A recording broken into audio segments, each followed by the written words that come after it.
Your question to President Reagan. Mr. President, I want to raise an issue that I think has been lurking out there for 2 or 3 weeks and cast it specifically in national security terms. You already are the oldest president in history, and some of your staff say you were tired after your most recent encounter with Mr. Mondale. I recall yet that President Kennedy had to go for days on end with very little sleep during the Cuba Missile Crisis. Is there any doubt in your mind that you would be able to function in such circumstances? Not at all, Mr. Truitt, and I want you to know that also I will not make age an issue of this campaign. I am not going to exploit for political purposes my opponent's youth and inexperience.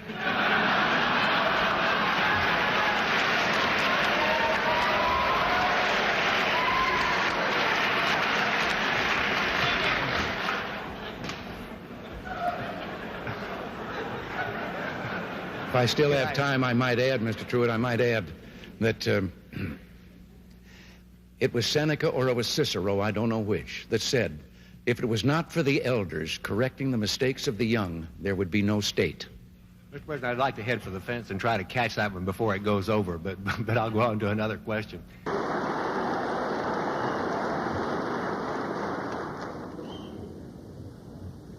Mr. Speaker, Mr. President, distinguished members of the Congress, honored guests, and fellow citizens. Today marks my first State of the Union address to you, a constitutional duty as old as our republic itself. President Washington began this tradition in 1790 after reminding the nation that the destiny of self-government and the preservation of the sacred fire of liberty is finally staked on the experiment entrusted to the hands of the American people. For our friends in the press who place a high premium on accuracy, let me say, I did not actually hear George Washington say that.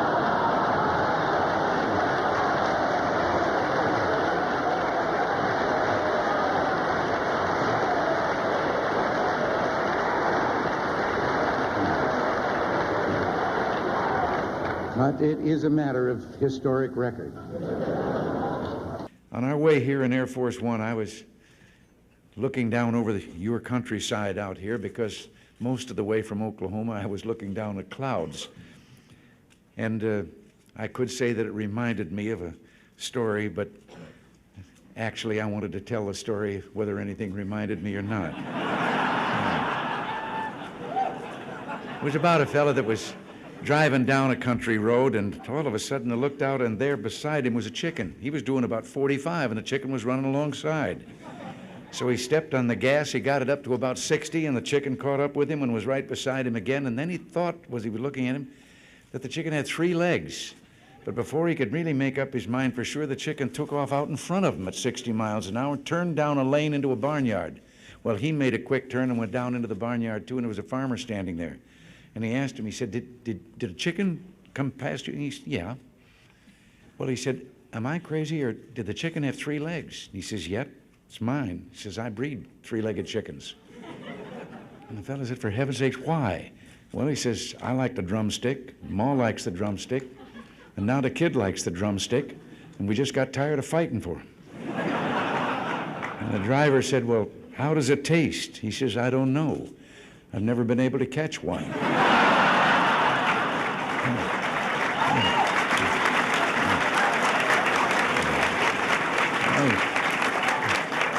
Well, seriously, since... Thank you very much. Thank you all. Thank you. As Henry VIII said to each one of his 6 wives, I won't keep you long.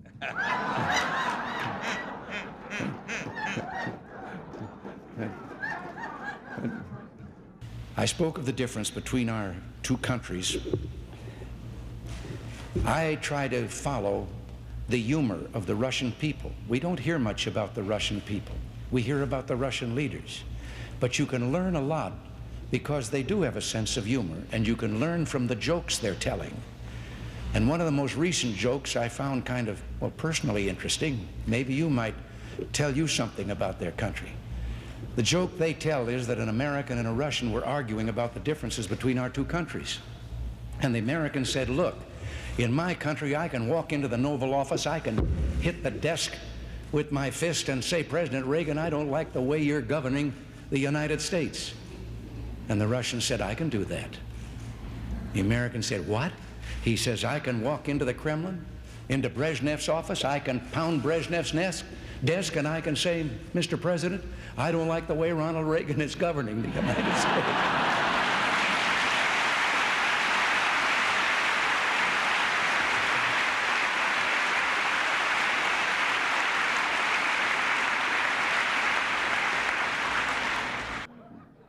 Now, I know that a lot of you have been having some fun with my advancing years.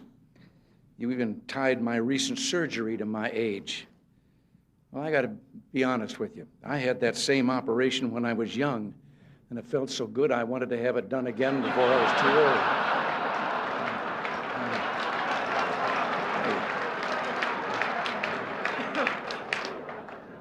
But I am aware of my age.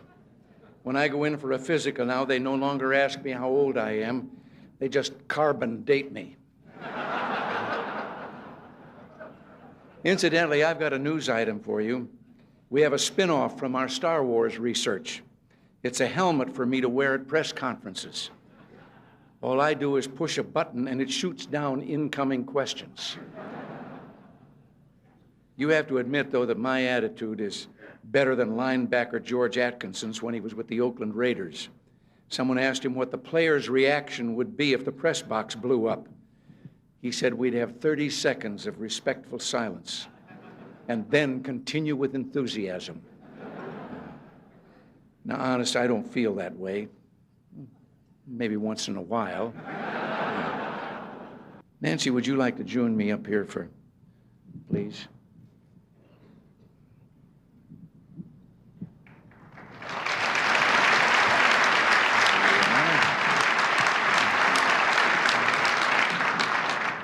I know it's getting late, dear, but it's not often that we have so many people who've written about us and broadcast about us all together in one room like this, and I thought you might like to say a few nice words to them.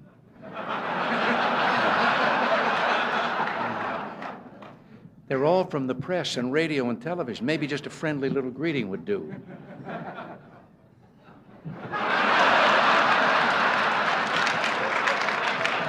How about just a word or two, something friendly, even one kind word? I'm thinking.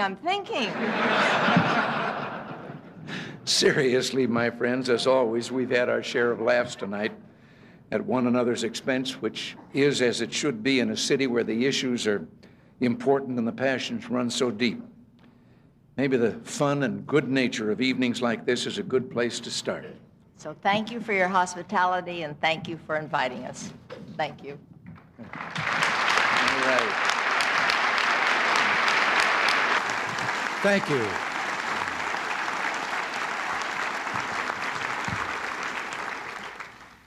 Thank you all so very much.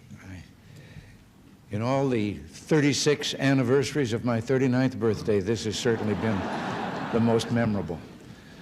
George, Barbara, all of you up here on the top shelf, together with me, and all of you, ladies and gentlemen, I am enormously touched. Yes, today is my birthday. 75 years ago, I was born in Tampico, Illinois, in a little flat above the bank building. We didn't have any other contact with the bank than that.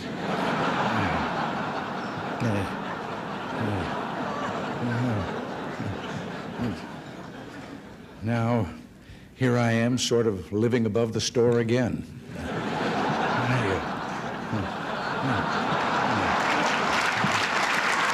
And you've already, it's kind of been touched upon here that, speaking of old times, you may have heard that tomorrow is my birthday. Now you know about that. I prefer to think of it as the 36th anniversary of my 39th, but I'll be just about due for a midlife crisis. In fact, I'm thinking about a career change. Drop this political business and See if I can't do something different like radio or the movies. Well, maybe I'll give politics another 3 years. This time of the year always tends to be a summing up time for me.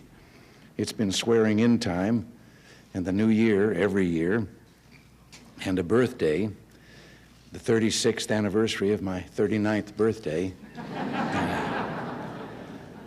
I always think age is relative. There was once a very famous baseball pitcher, Satchel Paige, and no one quite knew how old Satchel was, but he still was throwing that ball. And somebody asked him about that, and his wise answer was, "How old would you be if you didn't know how old you were?" And that's how I came up with 39. Well, the late Jack Benny had something to do with that. He was 39 for more than 40 years. I can't close without one story about doctors that he will understand very well. Have you ever noticed how easy it is if you're introduced to someone at a party or a dinner or something and he's introduced as doctor? And then there's always those people that suddenly start saying, "Doctor, I've been having..." Well, we had a fellow in show business, Moss Hart, the playwright, who was an inveterate along that line. And so one night at a cocktail party in Hollywood, he was introduced to a Dr. Jones. And almost immediately he started talking about, "I've been having this low back pain." And the fellow that introduced them said, "Moss, Dr. Jones is a doctor of economics." And that didn't stop Moss at all. He said, "Doctor, I was buying some stock the other day." No. Well, I don't want to go on too long. This is, after all, Las Vegas. And outside just a moment ago, I saw a fellow trading 10 passes to the Reagan talk for 1 ticket to Frankie Valley. I'm mindful, too, that bringing things to a good conclusion is always a tricky business. You were told that I was a sports announcer, WHO Des Moines. Well, back in those days, the great evangelist Amy Semple McPherson was making a tour of the country holding revival meetings, and one of them in Des Moines. Now, the station thought it would be a good idea, an enterprising public relations man, to interview Amy Semple McPherson. But why they picked a sports announcer to interview that noted evangelist, I'll never know. But there we stood in the studio, and I asked her several what I thought were appropriate questions, and then she answered graciously, but then went into a very fervent plea about the success of her meeting. And I sat down until suddenly I heard her saying goodnight to our radio audience, and I looked up at the clock, and there were only 4 minutes to go. Well, I didn't know enough about Amy Semple McPherson that I could fill 4 minutes. So I got up, and in those days of radio and disc jockeys and so forth, I started thanking the noted evangelist Amy Semple McPherson and so forth, but I did like this, which means get a record ready. And the fellow out in the control room through the window reached out. There was always records around there for such contingencies, and picked one up and put it on the table. And I said, "Ladies and gentlemen, we conclude this broadcast by the noted evangelist Amy Semple McPherson with a brief interlude of transcribed music." I expected nothing less than the Ave Maria. The Mills Brothers started singing Minnie the Moocher's Wedding Day.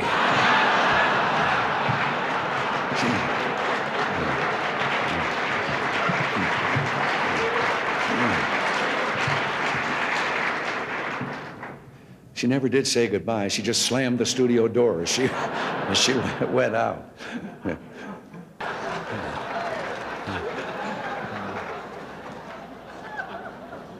And by the way, on the matter of the INF treaty, I told the Senate not to worry about verification. I told them I'd take care of it.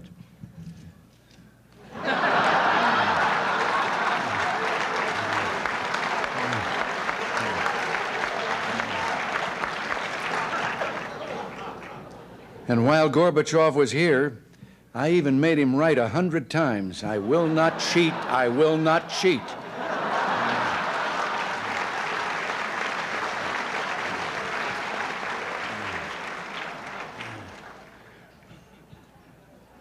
Oops.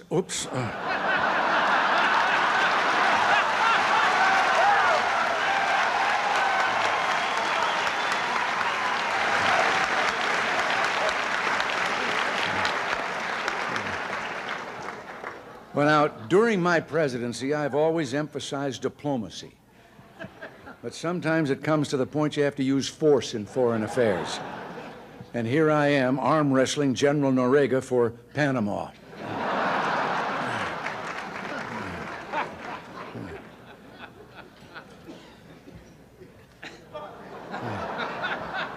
We really enjoyed our trip to China, and we're amazed that the population was over 1 billion people. And as you can see here, the lines are terrible.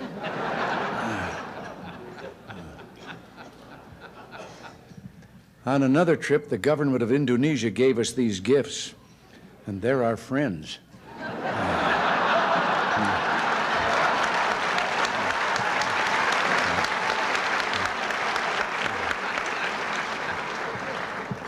Actually, I love this shirt. I finally found something louder than Sam Donaldson.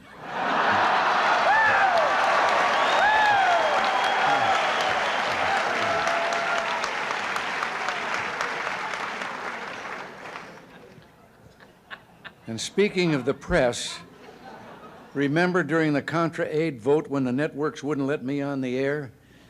I bet you wondered how I finally got my message out.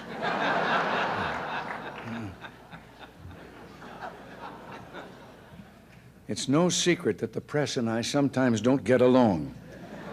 In addition to my standard ploy of using helicopter noise to avoid reporters' questions, I've now added a new method to avoid questions: tear gas.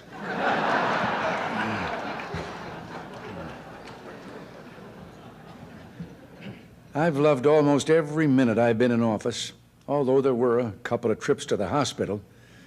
In case you're wondering what happened here, I had just said, "So, Don, you say you're going to write a book."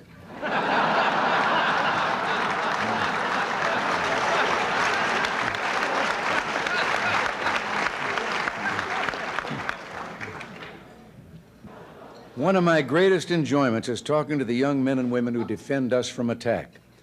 Here I am on top of the White House, and the soldier is explaining where he thinks the next book will come from.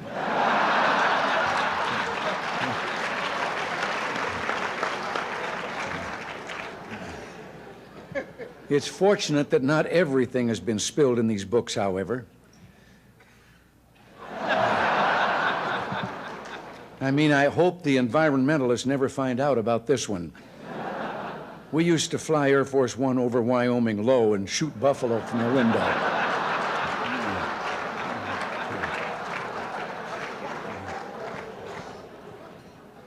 But I'll tell you someone I trust totally, George Bush.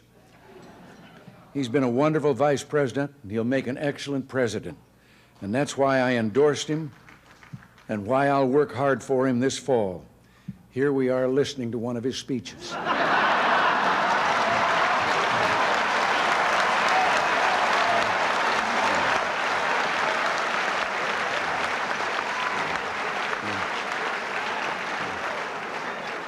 You here tonight do good, hard, creative work, and I respect that too.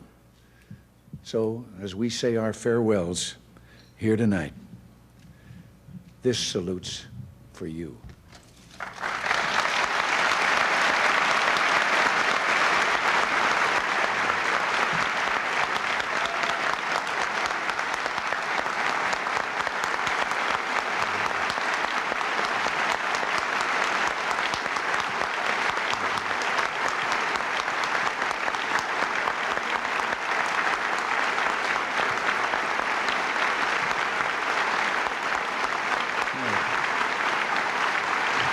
Now,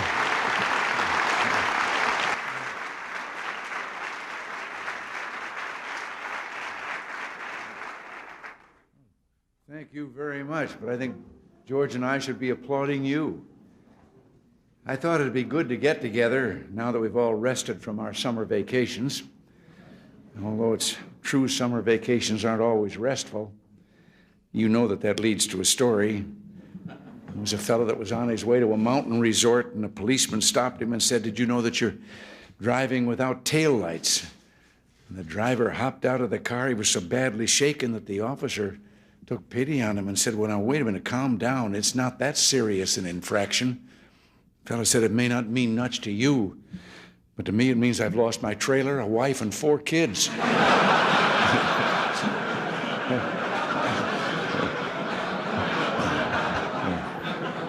I was in Las Vegas some years ago to address the annual Farm Bureau meeting.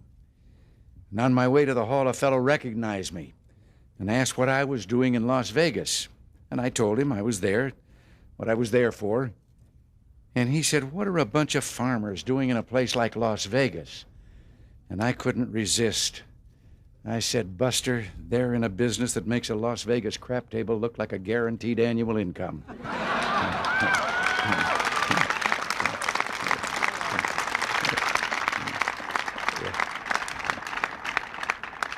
You know, there's a story about a pig and a chicken. They got tired of farm life, decided to find jobs in town.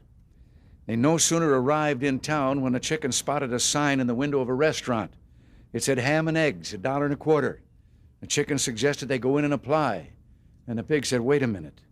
For you, this job only requires a contribution. For me, it's a total commitment. You know, I can't resist. I'm accused, and certainly in some elements accuse me of too much of telling anecdotes and so forth. But I think it'd be appropriate before I say anything else that one of my favorite stories about government had to do with an employee who sat at a desk and papers came to his desk. He read them and determined where they were to go and initialed them and sent them on. And one day a classified document came there, but it came to him, so he read it, initialed it, and sent it on. 24 hours later, it came back to him with a note attached that said, you weren't supposed to see this. Erase your initials and initial the erasure.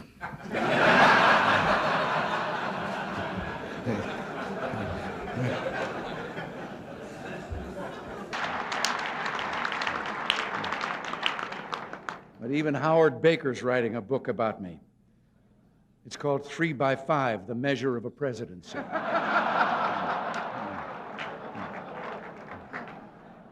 Mike Devers, in his book, said that I had a short attention span. Well, I was going to reply to that, but oh, what the hell, let's move on to something else.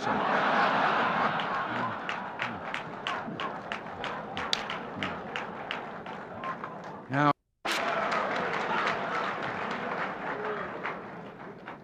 George Bush is doing well. George has been a wonderful vice president, but nobody's perfect. I put him in charge of anti-terrorism, and the McLaughlin Group is still on the air.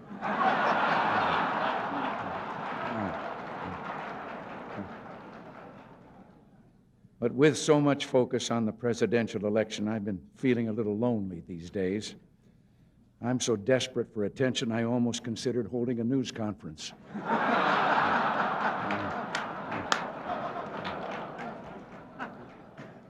I've even had time to watch the Oscars. I was a little disappointed in that movie, The Last Emperor. I thought it was going to be about Don Reagan.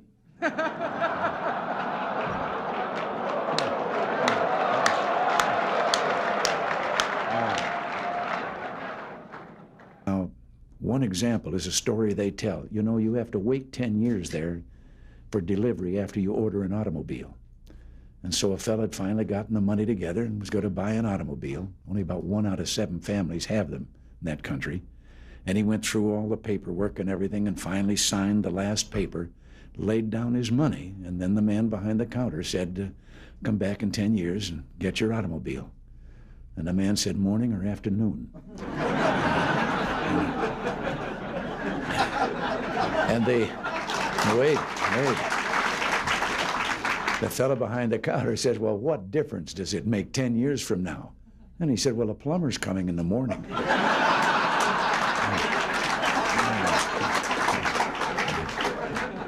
I know that some of you are no beginners when it comes to writing headlines. Reminds me a little bit of a cub reporter. You knew that something would remind me of a story. A cub reporter whose first solo assignment was interviewing a fellow who was just going to have a birthday that made him the oldest person in town. And he got to the address. It was an older building out in the outskirts of the city, and elderly gentleman ushered him in. He sat down, and the reporter determined he was the man, and he said he was there for the interview, and he led right to the matter about how old are you, and the man said 96. He said, to what do you attribute your longevity? And the fellow said, I don't smoke, drink, or run around with wild women. And at that moment, there was a crash from upstairs. And the reporter looked up, and he said, what was that?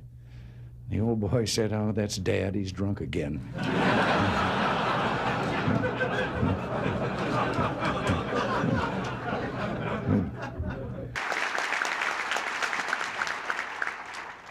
You know, there was a time that being a Republican in this area of the country felt a little bit like being Gary Cooper in High Noon, outnumbered in a big way.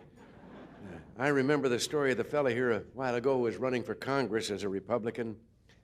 He stopped by a farm to do some campaigning, and when the farmer heard he was a Republican, his jaw dropped, and he said, wait right here. He said, while I get Ma. She's never seen a Republican before. So he got Ma, and the candidate looked around for a podium to give his speech from. The only thing he could find was a pile of that stuff that Bess Truman took 35 years trying to get Harry to call fertilizer. So he got up on the mound, and when they came back, he gave his speech.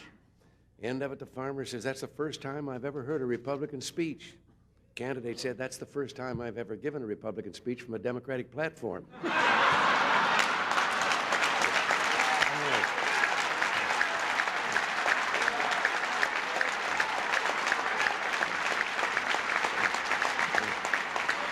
It can be best described in a story I like. Three fellows that went out of the building to get in their car and found they'd locked the keys in. They were locked out. And one of them said, get a wire coat hanger, and we straighten it out, and I can get the... And the other one says, you can't do that. Somebody think we're stealing the car. And the third one said, well, we better do something pretty quick because it's raining, starting to rain, and the top's down.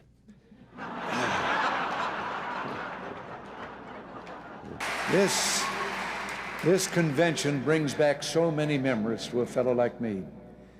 I can still remember my first Republican convention. Abraham Lincoln giving a speech that sent tingles down my spine. No, I have to confess I wasn't actually there. The truth is, way back then, I belonged to the other party. Seems that 25 of San Francisco's top bootleggers, this is a little story to illustrate what I've just said about candor. They were arrested back there in those days of the Volstead Act, and as they were being arraigned, the judge asked the usual question, of course, about their occupation. And the first 24 were all engaged in the same professional activity. Each claimed he was a realtor. And then he got to the last one, the 25th, and says, and what are you? He asked the last prisoner, and the fellow says, Your Honor, I'm a bootlegger. And the judge was surprised, but he laughed, and he said, well, how's business? He said it'd be a lot better if there weren't so many realtors around. President Alfonsi and I have much in common. We both have gone through many campaigns and asked for votes from many different kinds of people. Down in Texas during the 1976 primary, they had me out knocking on doors. And I remember one kind of rural area. I'd been governor of California, but I wasn't all that well known in Texas, and I knocked on the door, and an old fellow in his undershirt and jeans came to the door, and I told him I was running for president, and having been in the occupation I'd been in for a number of years, I was kind of surprised when he asked me what I'd done for a living. And I told him I'd been an actor, and then he asked me what my name was. And I thought, well, maybe if I give him a hint. And so I said, well, my initials were RR.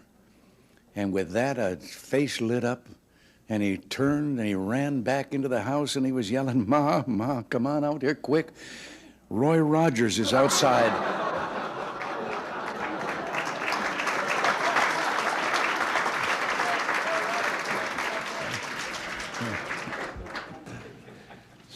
course, asking for help suggests a certain degree of trust, which reminds me of a story. It has to do with a fellow that fell off a cliff, and he grabbed a limb on the way down, and there he hung, dangling above the rocky canyon, and he looked up and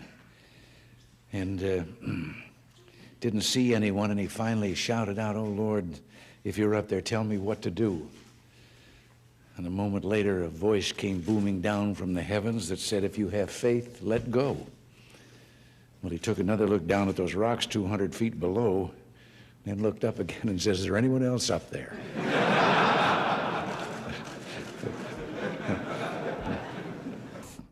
We're to the fourth cartoon. Now, this one, it's titled The Great Communicator, but as you can see, there's been some mistake there. They left the balloon blank, so I think that I will start filling it in.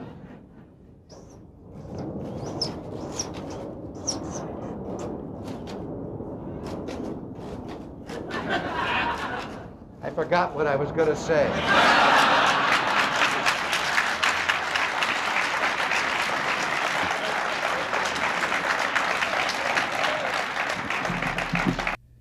Reminds me a little bit of the story of the man that took his young son-in-law out and was going to introduce him to golf, and told him all that he had to do, and teed up the ball, and the kid took a swing, and he missed the golf ball entirely, but hit a ant's nest there and into the air, and so lined up and took a crack at it, and again hit another gouge out of the ant's nest, and now there were ants flying all the way through the air, and as he lined up for the third try, 2 ants peeked out of the crater that he'd left, and one of them said, "If we want to survive this, we better get on the ball."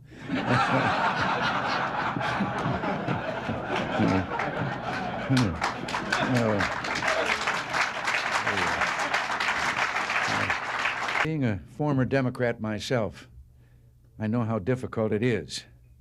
We're proud to have you all with us.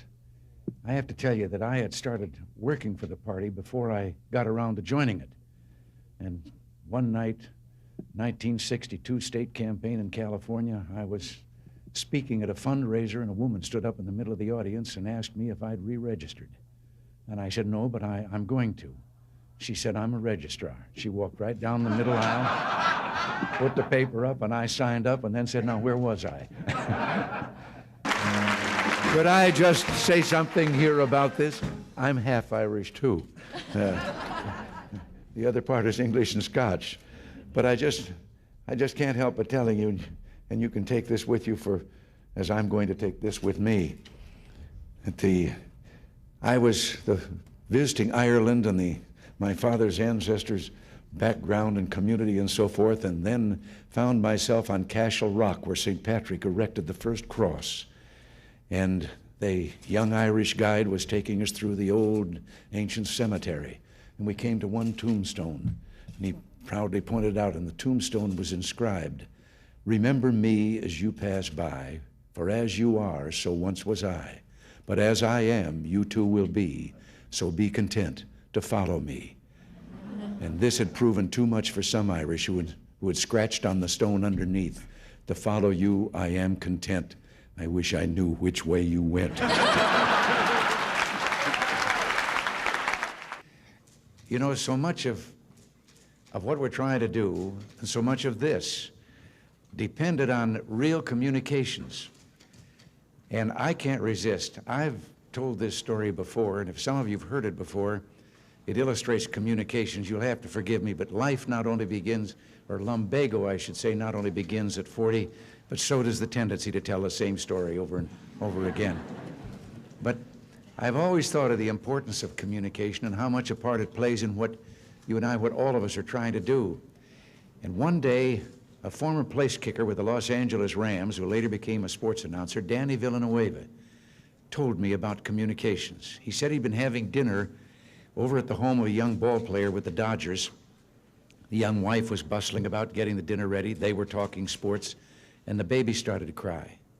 And over her shoulder, his busy wife said to the ball player, "Change the baby." And he was a young fella, and he was embarrassed in front of Danny, and he said, "What do you mean, change the baby? I'm a ball player. That's not my line of work." And she turned around, put her hands on her hips, and she communicated. She said, "Look, Buster, you lay the diaper out like a diamond. You put second base on home plate. You put the baby's bottom on the pitcher's mound. You hook up first and third, slide home underneath, and if it starts to rain, the game ain't called. You start all over."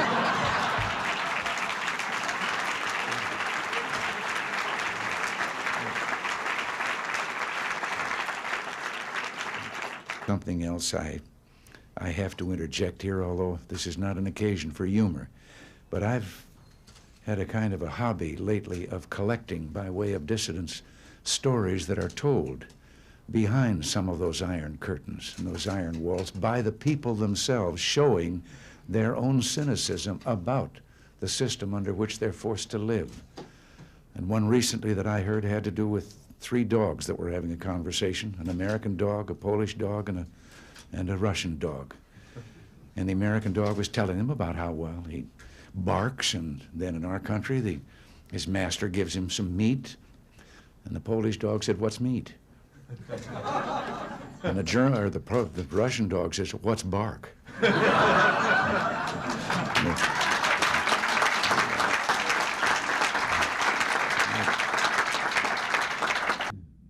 Reminds me of a story. In case you were wondering, this is my way of sliding into a story. Many of you here work on East-West trade issues, and I like to collect stories that I can verify that the Russian people tell among themselves, so I'm going to tell you this one. It's about General Secretary Gorbachev.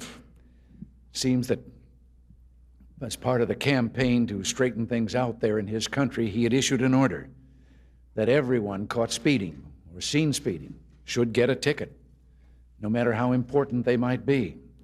Well, one morning he was out at his country home and realized that he was running late for a meeting that he had in the Kremlin, and he went out to get in his car and told the driver to get in the back seat that he'd drive. And he did, and down the street he went, and they passed 2 motorcycle policemen, and the one of them took off after him. And a little while later he came back and joined his companion, the other motorcycle officer, and the fellow said, "Did you give him a ticket?" And he said, "No." Well, he said, "Why not?" Well, he said, no, this was someone too important. Well, he said, "We were told to give it no matter who it was, that they were get a ticket." No, he says, not that. Well, he said, "Who was it?" Well, he said, I don't know, I couldn't recognize him there. But his driver is Gorbachev.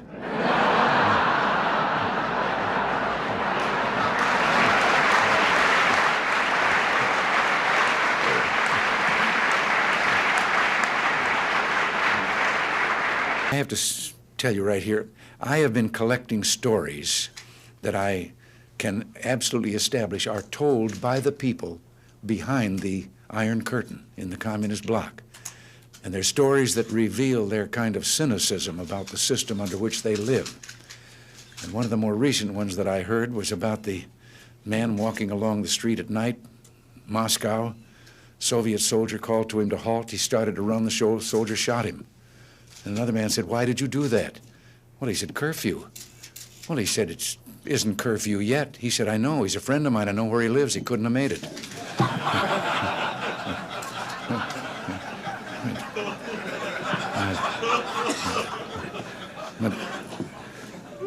Slander number 3. That does, I shouldn't, I know, but that does trigger another one of those stories I've picked up from over there. They came to General Secretary Gorbachev, and they told him there was a woman in the Kremlin, and she wouldn't leave unless she could see him. So he said, "Well, bring her in," and they brought her in. And he said, "Old mother, what is it? What?" She said, "I have a question." He said, "All right." She said, "Was communism invented by a politician or a scientist?" Well, he said, a politician. She said, "That explains it. A scientist would have tried it on mice first."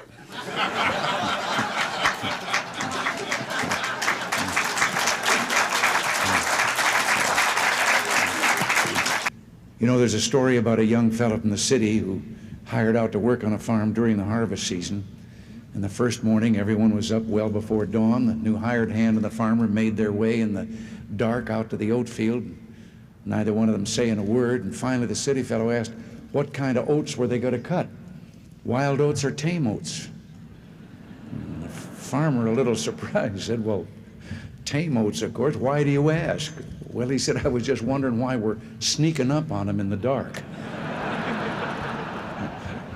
There's a story, and I understand it's true. It's about a newspaper photographer out in Los Angeles. Kind of reminds me of Howard. He was called in by his editor and told of a fire that was raging in Palos Verdes. That's a hilly area in the southern part of Los Angeles County. And the photographer's assignment was to rush down to a small local airport, board a waiting plane, go out and get some pictures of the fire and be back in time for the afternoon edition. Well, he raced down the freeway, broke all the traffic laws, got to the airport, drove his car to the end of the runway, and sure enough, there was a plane revving up its engines, ready to go. He jumped in the plane shouting, "Let's go," and they were off. At about 5,000 feet, he began getting his camera out of the bag, told the fellow flying the plane to get him over the fire so he could get his pictures and get back to the paper. And from the other side of the cockpit, there was a deafening silence. And then he heard those words he will always remember. "Aren't you the instructor?"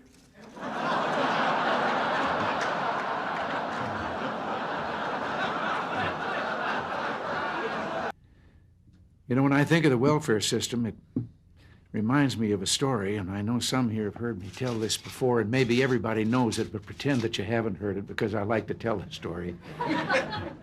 It's a story about the parent with the two children and two sons, and one of them was a dyed-in-the-wool pessimist, and the other one was an incurable optimist. And they thought they were both so unrealistic that they talked to a psychiatrist about it, and he said he thought he could solve the problem. And they said, well, what? Well, he said, let's get the most magnificent set of toys any boy ever had, and we'll put him in a room. We'll take the pessimist there, and then we'll turn him loose, and when he sees those toys and knows they're all for him, he'll get over being a pessimist. Well, he said, what are you going to do about the optimist? Well, he said, I have a friend who's got a racing stable, and he said, we can get quite a quantity of what they clean out of the stable, and we'll put that in another room, and when the optimist has seen his brother get those toys, and then he gets that, he'll get over being an optimist. Well, they did it. Finally, after a period, they then went in and followed in where the boy was with the toys, and he was sitting there crying. And they said, what are you crying about? He said, well, I know somebody's going to come and take these away from me. And they went down to the room with the optimist, and he was on that top of that pile of stuff, and he was throwing it over his shoulder as fast as he could. And they said, what are you doing? He says, there's got to be a pony in here somewhere.